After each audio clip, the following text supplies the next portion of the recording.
FPL Game Week 11 team selection. Well, the mini wildcard using 5 free transfers last week didn't fully pay off, but I am confident these moves will be the correct decision over the next couple of game weeks.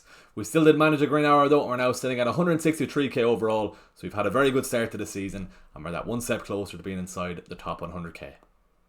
In today's video, I'm going to show you my transfer plans and team selection ahead of the Game Week 11 video. I'm with Erling Haaland up against Liverpool on Sunday. I'm very tempted to move the captaincy elsewhere. We've lots to discuss. Let's get into the video. What is up everyone, how's it going? FPL Era here and welcome back to another video on my YouTube channel. 70 likes on this video is the goal as always, and if you have any questions ahead of the Game Week 11 deadline, drop them in the comments below and I will reply to every question in the comments. We are also on the road to 10k subs. The channel has been growing very well over the last couple of weeks, but if you are watching and you're not subscribed, head on down there, click subscribe and help me on my way to hitting 10k subs. Right then, we're going to take a look back at our Game Week 10 review, so if you don't care how I got on last week, this is your warning to skip on towards the end of the video. But we did manage to score 82 points in Game Week 10, another green hour for the team, and we're now sitting at 163k overall. I am going to start off with the negatives though. We used 5 free transfers last week, taking out Reinders at least, which was the correct decision, but I also took out Van Dijk, Caicedo, João Pedro and Gyökeres. Gyökeres finally coming away with a goal, I should say, and a 7-pointer.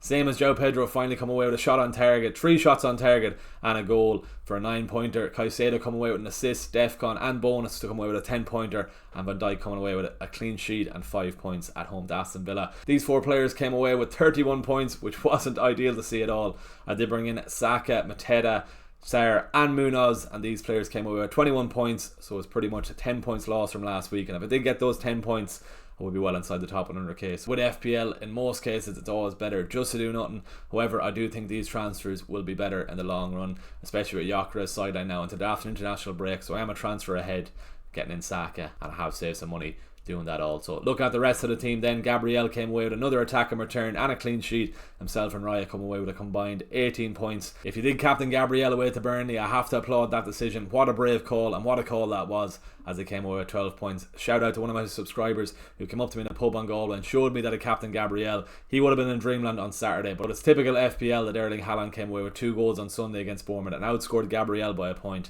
and he came away with 26 points from the captaincy. That captaincy return from Erling Haaland now means we've returned in 9 game weeks out of 10 this season, so the captaincy streak is going very well this season.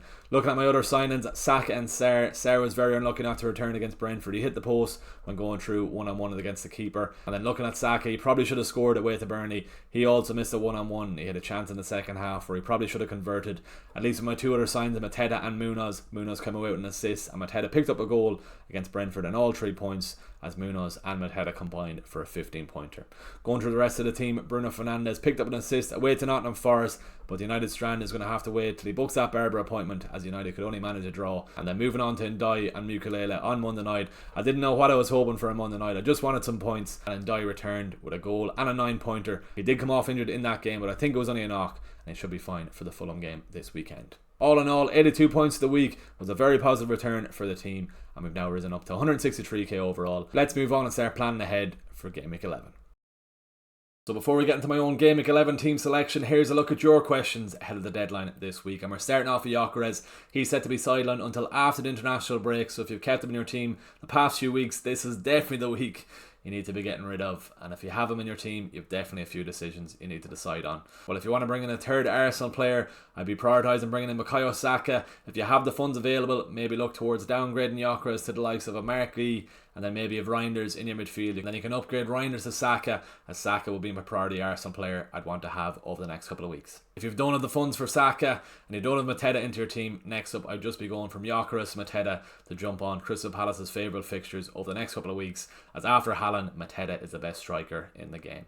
That leads us on to our next question then. Saka, Rice or a third Arsenal defender? Well, first off, like I said, Saka is your priority transfer in. I know Arsenal defence has been solid all season, 7 clean sheets in the first 10 game weeks. It's an absolutely crazy return from that Arsenal defence. But after the Sunderland game, they do have Tottenham and Chelsea in Game Week 12 and Game Week 13. So I don't think I'd want to be triple up on the Arsenal defence. If you can't afford Saka, I'd probably be going Declan Rice as my next route into that Arsenal attack, and 2 defenders from Arsenal is enough with those fixtures.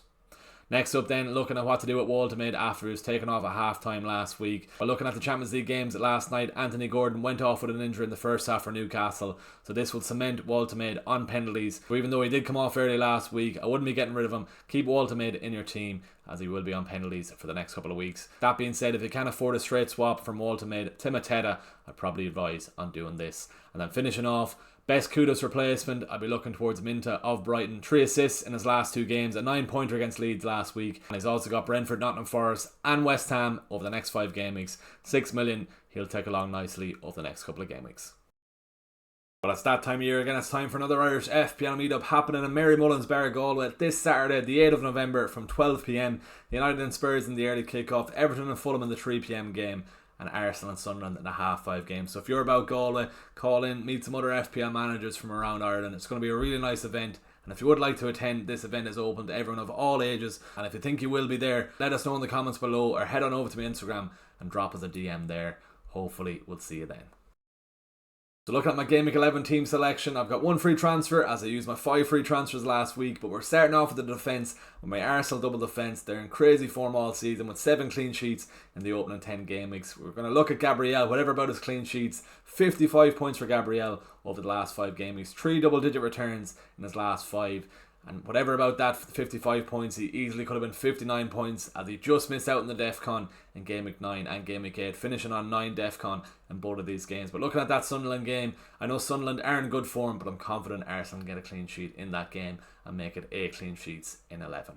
Moving on to Senesi, away to Aston Villa. Fair enough, Man City played Bournemouth off the park in that first half last weekend, but I'm bringing Senesi back into the team, not for clean sheet potential, but for DEFCON potential. 8 DEFCONs in the first opening 10 game weeks. So if they do concede, Senesi has a good shout of an extra 2 points. That's why he's in the team. I do have Esteve on my bench, who is away at West Ham. West Ham got that shock win against Newcastle last week, so that's why Esteve is moved to the bench. Maybe West Ham can pick up some form, but I've Senesi in the team just on the fact of some DEFCON returns. And then finishing off at Munoz, I brought him in last week and he'd done the business, getting his clean sheet against Brentford. But looking at this Brighton game, I'm not that confident of a Crystal Palace clean sheet this weekend with how Brighton are performing in front of goals. But this is a game I think Munoz can do very well on the attacking front.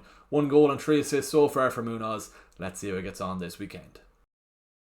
Moving on to my 5-man midfield, yes, that's correct. I do have the armband on Saka. Your eyes aren't deceiving you. With that Gyökeres injury, at least we've got confirmation that Saka will be on penalties and there won't be any uncertainty whether it's going to be Gyökeres or Saka. At least if I do give Saka the armband, I'll have full confidence that Saka will be on penalties if Arsenal get one against Sunderland.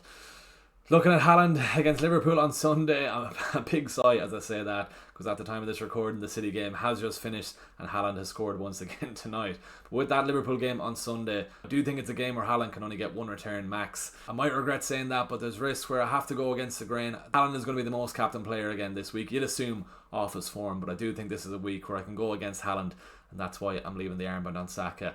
Who knows where I'll end up before the deadline. Maybe at my rank at 163k I should be playing it safe. But I do think this is a week where a risk might pay off. But let's see where I end up before the deadline. Moving through the rest of my midfield, looking at Sarr, similar to what I said about Munoz, I'm expecting the Crystal Palace attackers to do well in this game. I'm expecting goals between Crystal Palace and Brighton. And looking at Sarr, he's owned in less than 12% of managers in the game. So if we get a return or two, that'd be a lovely differential return. Looking at Ndai at home to Fulham, he does have a knock coming into the weekend's game, but I do expect him to shake off this knock, and with him on penalties, you'd surely expect a return. And then looking at Bruno Fernandes and Semenyo, Bruno Fernandes has been ticking along nicely over the last 3 game weeks, 17 points in his last 3, and he's narrowly missed out in the DEFCON. He got 9 last week, 15 the week before against Brighton, then 9 the week before that. But then looking at that Spurs game, I do think this is a game where Bruno can perform well on the DEFCON points, and fingers crossed he can come away with a return. And then finishing off with Semenyo, 2 blanks for the Bournemouth man in the last 2 game weeks. He won't be leaving the team anytime soon. He's up against West Ham in Game Week 12, and I definitely want him for that game. Let's see how he gets on this weekend. Erling Haaland and Mateta complete my starting 11. Not much to say about these 2 lads, the 2 best strikers in the game at the moment. The only thing I have to say is the fact Erling Haaland currently doesn't have the armband, as I spoke about earlier. It is on Saka. Still not locked in on that though, but I am currently leaning towards Saka. I may chicken out of it before the deadline, but you'll just have to join my deadline stream and see where I end up before the deadline. If you've made it to the end of this video, please give it a like, drop a comment below and subscribe to the channel if you haven't already. Let's hit a like goal of 70 likes on this video. Send in any questions ahead of the Game Week 11 deadline in the comments below, and I will reply to every question in the comments. And as I said earlier, we are on the road to 10k subs, and if you are still watching the video and you're not subscribed, head on down there, click subscribe on the channel, and help me on the road to hitting 10k subs. I'll see you all on Saturday morning for a Game Week 11 deadline stream, and hopefully I'll see some of you in person at the meet-up in Mary Mullins on Saturday.